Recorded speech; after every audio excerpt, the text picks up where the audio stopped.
final speaker for this afternoon's session is Dr. Alcina Sousa from University of Madeira in Portugal, who will present on speaking across worlds, language patterns and change in communicative practices with reference to European Portuguese. Alcina?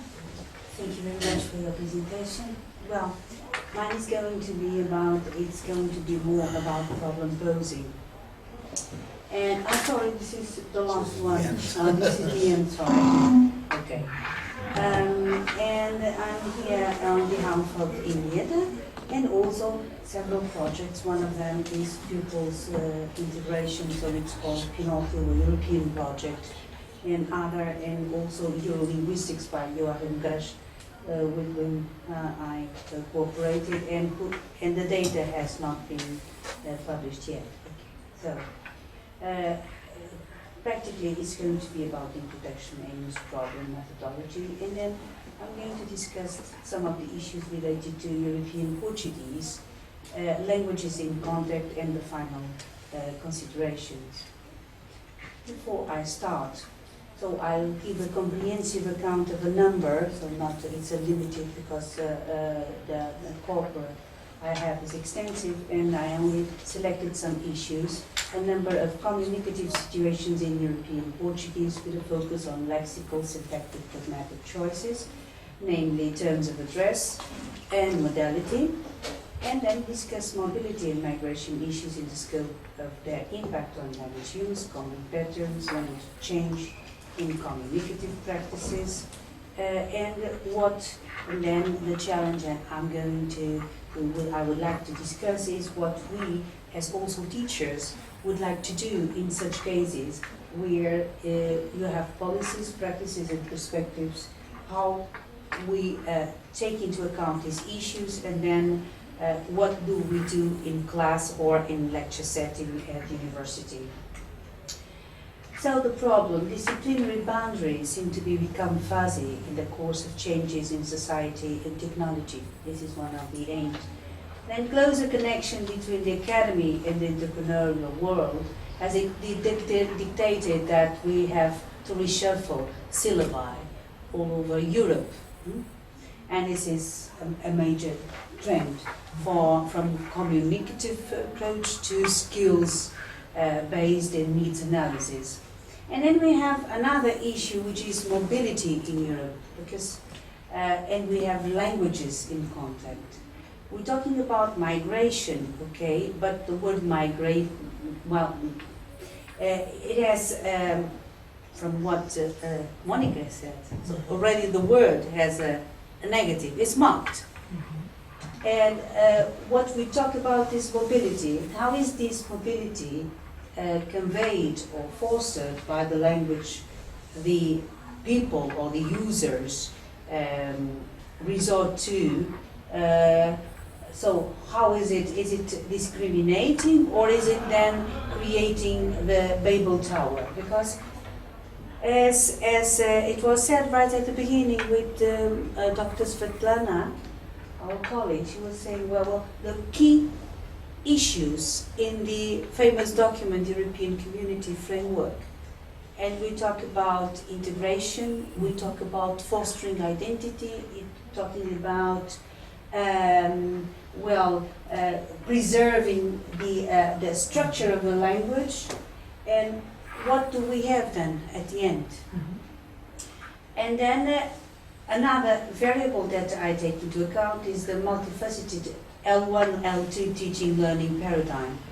Because if we're talking about mobility in the European context, and based on the studies I've done, so can we really talk about English as a foreign language? Well, in my opinion, in the case of Portugal, this is not a foreign language, it's a lingua franca. Because, I've identified some of the properties, and everyone knows words, so it's not foreign at all. Because, so we have a mother tongue, and then we have additional languages, and they are learned with contrast, and we see this. So it has developed in many directions and with considerable vigor in the last 10 to 15 years. It's marked by shifts from functional to communicative approaches, and the origins lie partly within theory and practice of language teaching, and partly in response to the recognition of the social and political significance of language teaching. So, as we were saying at the beginning, in the first panel, so we cannot divide the political decision from this. And I'm just, well, then I could talk about the writing code being not accepted in Angola and in European, but then we can't talk about this. So the corpus, basically, it's a white corpus, something I've done, and I try to contextualize everything I've done in 2008 and 2009. So the Eurolinguistic project, together with Professor Joachim Grasch, implementing the questionnaire in Portugal. English is in Madeira, an empirical perspective on English language use.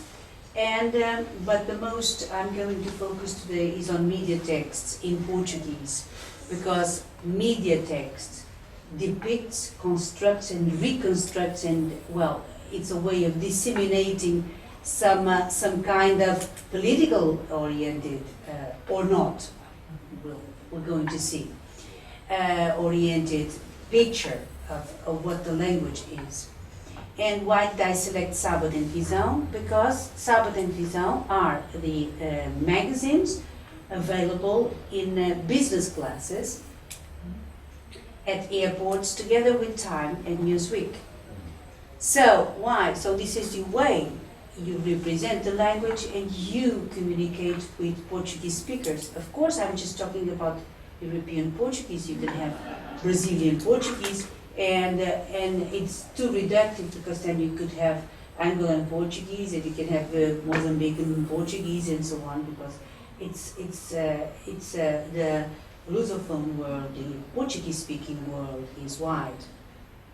And then we have, I had other questionnaires where I have the contrastive analysis. I'm doing now contrastive analysis because this is the way I have been involved now to know more about what real learners think about the way they interact with the English language. Okay, so in the case of the Eurolinguistics, we had 55 participants from north to south, mainland, and then on the island. So journalists, lecturers, and undergraduates in Romance studies. So I wanted just people who are involved with Portuguese or Roman studies. And then English is in Madeira. It was implemented among, so with 355 residents and non-residents within a period of 3 weeks. Why did I do this in Madeira? Because Madeira is a singular setting in the Portuguese-speaking world, because English is, well, from the British influences and the way people speak, and we have second-generation immigrants from South Africa, from the United States, and from the Channel Islands. So there is a huge community of English-speaking people on the island who claim they are natives.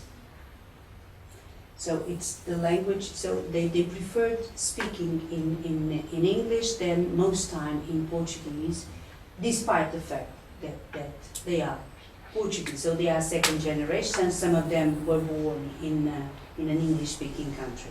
Where did I implement this? Of course, because I would like to know the discourse, the different discourses, so service encounters, business, scientific and academic and technical. Where were they approached? In the street, in restaurants, office, enterprise, institution, among relatives and friends. Okay, sorry. So, just to move on, not to take you for long. Now, at first, let's have a look at the media text in Portuguese. So, it was, I only focused on in 2009, and it is covered within 1 month. So, as you can see, most times we say that English is the lingua franca, and then perhaps in Portuguese, European Portuguese at least, we're going to use words or borrowing or words from technology. But as you can see, The first, and this is not the real list because I have many more words, that you have, it's everyday English. So when we say that we teach English as lingua franca or international communication or business, you see that everyday English, and then most of the words that I selected for politics are also related also with everyday English. So you have socialites, performance, and here I have to remark something. This is an attitude. European Portuguese, there is the code switching, code mixing, but you use the words in English. Whereas if it is Brazilian Portuguese, the word is adapted and it is integrated. So so I think that's a balance. A family. You see, Brazilians perceive themselves as making part of the American continent. So most of the words, so you have lexical creativity, and you see that there is a communion.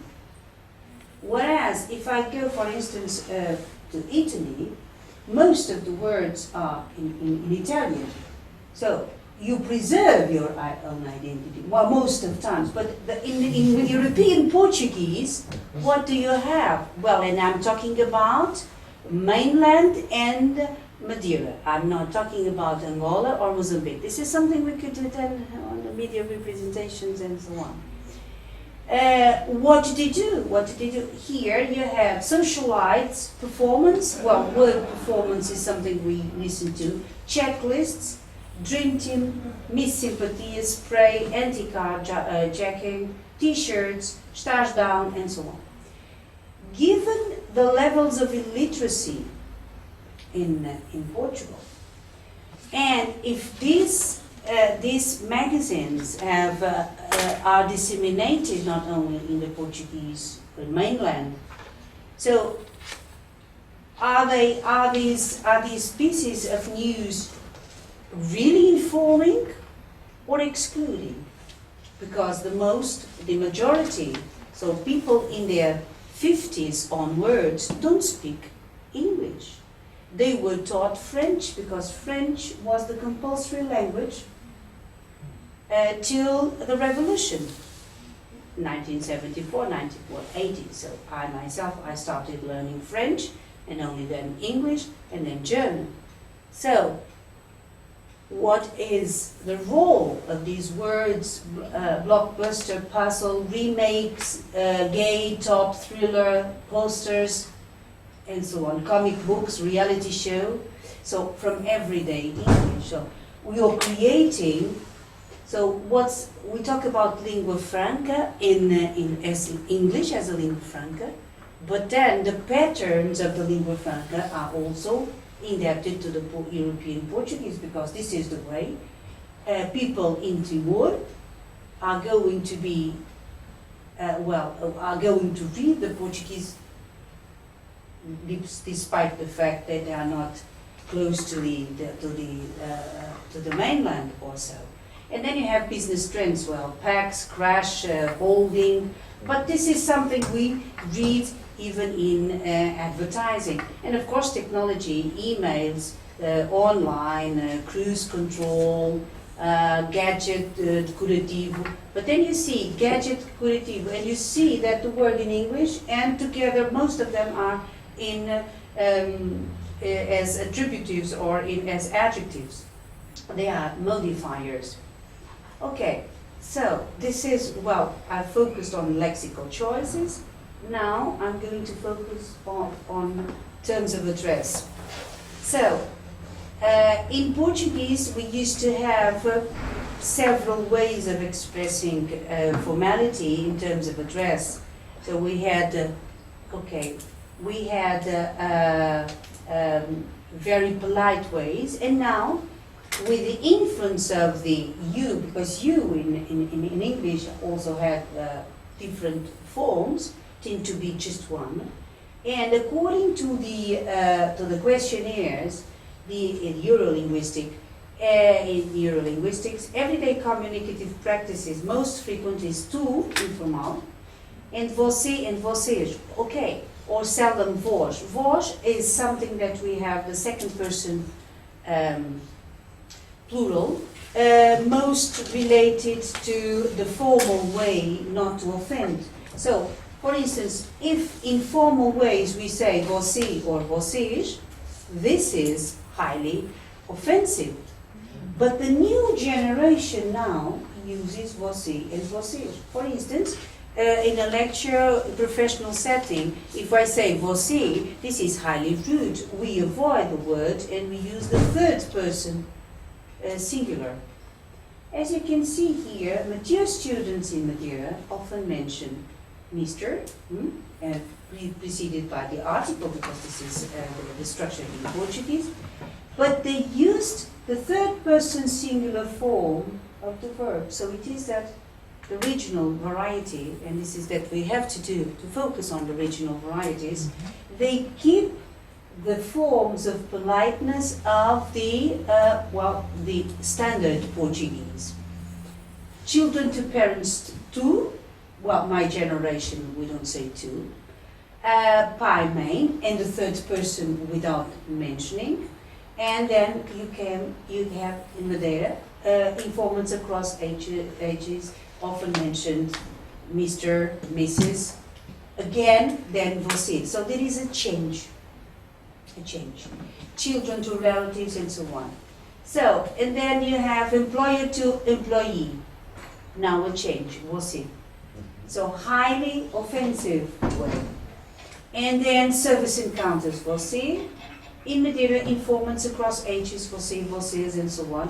Only in certain political situations they say o senhor, a senhora, or caro senhor, yes sir, and so on. So, the other situation, starting the conversation on the phone. So you have, in English you say hi, olá, está. In formal, you have a huge variety. So here, it's not the influence of the English as only the bottom line here, hello, and then the speaker's name, or hello, someone speaking. The same here, good morning, and here at office, of course, this is the pattern of, you have good morning, good afternoon, and the name of the institution speaker's first name. What can I do for you? Exactly the same. Or someone speaking, which is the international way. Getting around very uncomfortable topics. You have, so sorry, we'll see, if I can, if it's possible, well, and so on. So, and then informally, what type of subjects you have, because I'm sick or busy. But talking about health issues is quite popular in Portugal when you give an excuse or whatever. We've talked about this in Russian, this attitude. And of course, so I'm going to, then we have this, we could go on with the issue is, in this case, discussing mobility and migration issues in the scope of their impact on language use. Well, what can we say? The European portfolio fosters degrees oriented towards students' professional, vocational, and academic competence. How can we do these? This is my issue. Do we have linguistics courses? Do you have language courses where you have specialized language related to one language or the other? Or would it be better, because my approach is, shouldn't we have a course or a module or a perspective into contrastive linguistics? Because if, based on Chomsky, if we have our own structure in a mother tongue, then we can build from. But then it's only the formal way. What about the pragmatic way? Because this is very important. And I'm telling you, in Portuguese, we now have a big struggle, which is for the identity of the Portuguese language, and so that people communicate in the same way. We are establishing a writing code for all the speaking world, the Portuguese speaking world. And today, the people speaking about politics being involved or not. And everyone is linguists, well, the traditionalists are saying that in order to preserve the identity, you have to preserve the writing code. Because in Brazil, we omit the C. For instance, in facto, we say fato because no one says facto. In Portuguese, we say fato. And in Brazilian, we drop the C. Okay, when it comes to translating, even from Google, you have inconsistency because the spelling code is not consistently used. So you have things in Brazilian and things in words written in European Portuguese. And then people say, well, in English you have British English and American English. But it's disambiguated in Portuguese, it's not disambiguated. The issue is that everyone is so interested in preserving the way we represent the language in terms of the code. And what about these inconsistencies and the attitudes towards the language? Because then, in this respect, Portuguese is becoming a lingua franca with so many differences across. Well, we have the standard Portuguese, and then we have this lingua franca, which is represented by the media, and it is also it's also spoken by a minority because who speaks Portuguese all over the world? Brazilians do, and they have a huge community. For instance, in Angola, people now are against the spelling code because they claim for the identity, the written identity.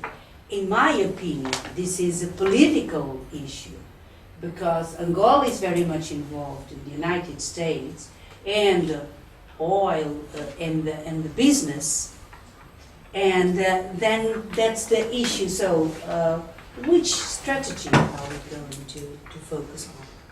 Thank you very much for your